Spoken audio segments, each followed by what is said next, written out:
আল্লাহ সুবহানাহু ওয়া তাআলা বলেন, ইয়া আইয়ুহাল্লাযীনা আমানু দুখুলু ফিস-সিলমি কাফা, হে ঈমানদারগণ, তোমরা যারা আমি আল্লাহর প্রতি ঈমান আনয়ন করেছ, নবীর প্রতি ঈমান আনয়ন করেছ, কোরআনের প্রতি ঈমান আনয়ন করেছ, পরকালের প্রতি ঈমান আনয়ন করেছ, জান্নাত জাহান্নামের প্রতি ঈমান আনয়ন করেছ, আমি রবকে রব বলে স্বীকার করে নিয়েছ, তোমাদেরকে আমি সম্বোধন কইরা বলতেছি, উদখুলু ফিস-সিলমি কাফা, তোমরা ইসলামে পরিপূর্ণ প্রবেশ করো। ওয়ালা তাত্তাবিউ খুতুওয়াতিশ শাইতান,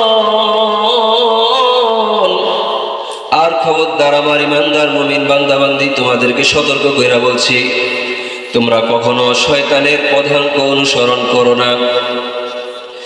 খবরদার তোমাদেরকে সতর্ক কইরা বলতেছি, তোমরা শয়তানের পদাঙ্ক অনুসরণ করো না। আয়াতের ভিতরে আল্লাহ সুবহানাহু ওয়া তাআলা খুতুওয়াতিশ শাইতান শব্দ ব্যবহার করেছেন। খুতুওয়াত শব্দটা বহুবচন, যদি খ ত ওয়া গোলতা দিয়ে লেখা হয় শব্দটা হতে এক বচন। খুতুওয়াতুন শব্দের অর্থ হলো পথ, পন্থা।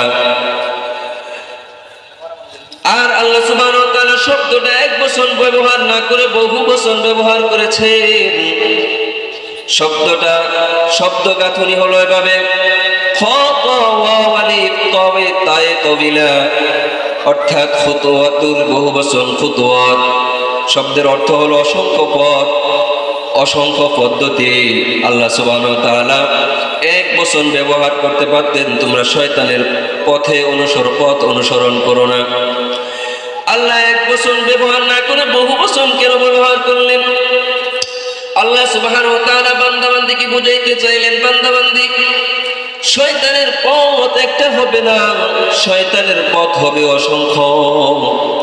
অসংখ্য পথ শয়তান তোমাদের জন্য রচনা করবে, অসংখ্য পথ শয়তান তোমাদের জন্য অঙ্কন করবে, অসংখ্য পথে তোমাদেরকে ধোঁকা দেওয়ার জন্য তোমাদেরকে পথ প্রদর্শন করবে।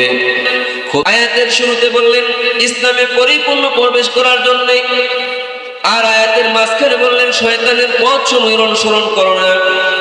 এই কথাটার যদি আরেকটু ব্যাখ্যা করা হয় তাহলে কথাটার অর্থ দাঁড়ায়, আল্লাহ সুবহানাহু ওয়া তাআলা ইসলামে পরিপূর্ণ প্রবেশ করো এই কথা বলে এটাই বুঝাইতে চাইলেন, আমার বান্দাবান্দি, জন্ম থেকে নিয়ে মৃত্যু পর্যন্ত, এক ঘুমের বিছানা থেকে উঠে পরবর্তী ঘুমের বিছানা যাওয়া পর্যন্ত জীবনের যত দিক এবং বিভাগ রয়েছে, চাই সেটা ব্যক্তিগত জীবন হোক, চাই সেটা পারিবারিক জীবন হোক, চাই সেটা সামাজিক জীবন হোক, চাই সেটা রাষ্ট্রীয় জীবন হোক, চাই সেটা রাজনৈতিক জীবন হোক, চাই সেটা অর্থনৈতিক জীবন হোক কিংবা আন্তর্জাতিক জীবন হোক, জীবনের এমন কোনো দিক এবং বিভাগ নাই যেই বিভাগ সম্পর্কে আমি আমার বিধানে তোমাদেরকে দিক নির্দেশনা দেই না।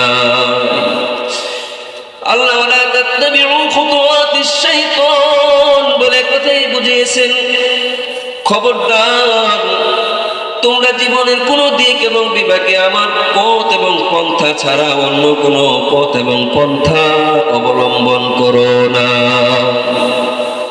ভাইরা আমার, বুঝার বিষয় হলো ইসলাম কোরআন সুন্নাহর ব্যাখ্যায় আল্লাহ সুবহানাহু ওয়া তাআলা ইসলামকে মানব জাতির গোটা জীবনে পরিব্যাপ্ত করে দিয়েছেন।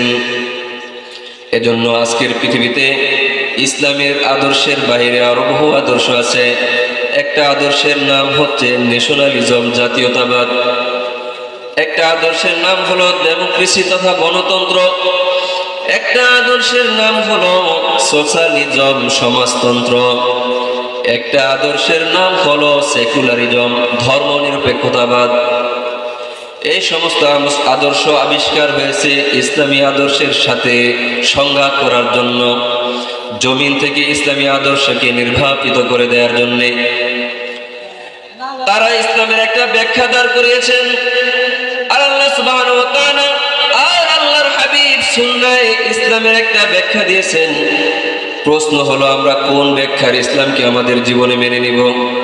উত্তর হলো জাতীয়তাবাদ, সমাজতন্ত্র, ধর্মনিরপেক্ষতাবাদ, গণতন্ত্র সহ যত মানব রচিত আদর্শ আছে, এই মানব রচিত আদর্শ প্রত্যাখ্যান করে দেব। আল্লাহ প্রদত্ত, আল্লাহ রাসূলের দেখা জীবন আদর্শ ইসলামকে আমরা আমাদের সামগ্রিক জীবনে মেনে নেব।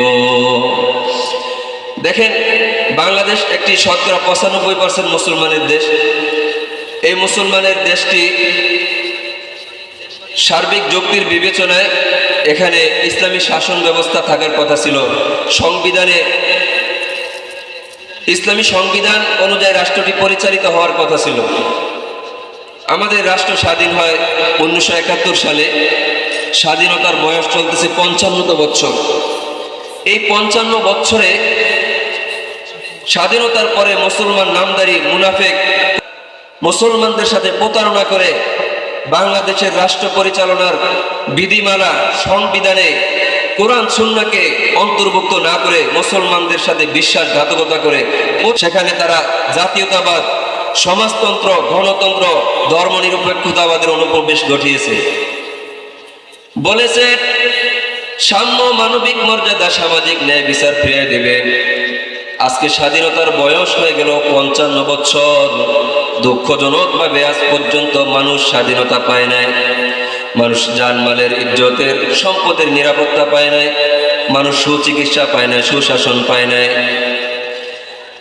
মানুষকে সুশাসন, সুশিক্ষা দেওয়ার জন্য, নিরাপদে রাখার জন্য, একটি কল্যাণ রাষ্ট্র উপহারের জন্য ইসলাম বিরোধী এই সমস্ত মুনাফিক নেতারা 71 থেকে 2023 সাল পর্যন্ত বাংলাদেশের সংবিধানকে 17 বার পর্যন্ত সংশোধন করেছে। আল্লাহ সুবহানাহু ওয়া তাআলা বলেন, বান্দা, আমি মহাগ্রন্থ আল কোরআন অবতীর্ণ করেছি তোমাদের পূর্ণাঙ্গ জীবন বিধান হিসেবে, আর ইসলামকে দিয়ে দিয়েছি, Islam is the complete code of life, পূর্ণাঙ্গ জীবন ব্যবস্থা হিসেবে। ইসলামী সংবিধান, মহাগ্রন্থ আল কোরআন ছাড়া পৃথিবীতে যত সংবিধান মানব রচিত আছে, কোন সংবিধান দিয়ে মানব জাতির সাম্য, মানবিক মর্যাদা, সামাজিক ন্যায় বিচার আসতে পারে না। এজন্য বলি, 17 বার কেন, মানব রচিত সংবিধান যদি 17,000 বার সংস্কার করা হয়, সংশোধন করা হয়, তবুও মানব রচিত ওই সংবিধান দিয়ে মানবের সাম্য, মানবিক মর্যাদা, সামাজিক ন্যায় বিচার নিশ্চিত করা যায় না।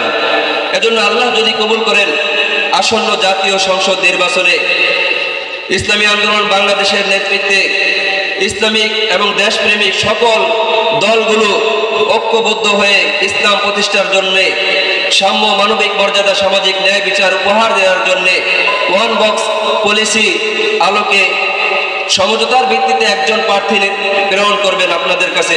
সকল আসনে ইসলামিক দলগুলোর পক্ষ থেকে একজন প্রার্থী থাকবে। ইসলাম, দেশ এবং মানবতার কল্যাণে আমরা অতীতের মানব রচিত অনিসলামিক দল এবং দলের নেতৃবৃন্দকে প্রত্যাখ্যান করে, ইসলামিক নেতৃবৃন্দকে বিপুল ভোটে বিজয় করে আমরা আমাদের দেশের সাম্য, আমরা আমাদের দেশের নিরাপত্তা এবং এই ভূখণ্ডের সার্বিক নিরাপত্তাকে নিশ্চিত করব। আল্লাহ সুবহানাহু ওয়া তাআলা যে আলোচনা আমি করেছি, আমাকে আমাদের প্রত্যেককে আমল করার তৌফিক দান করুক। ওয়া আখিরু দাওয়ানা আলহামদুলিল্লাহি রাব্বিল আলামিন।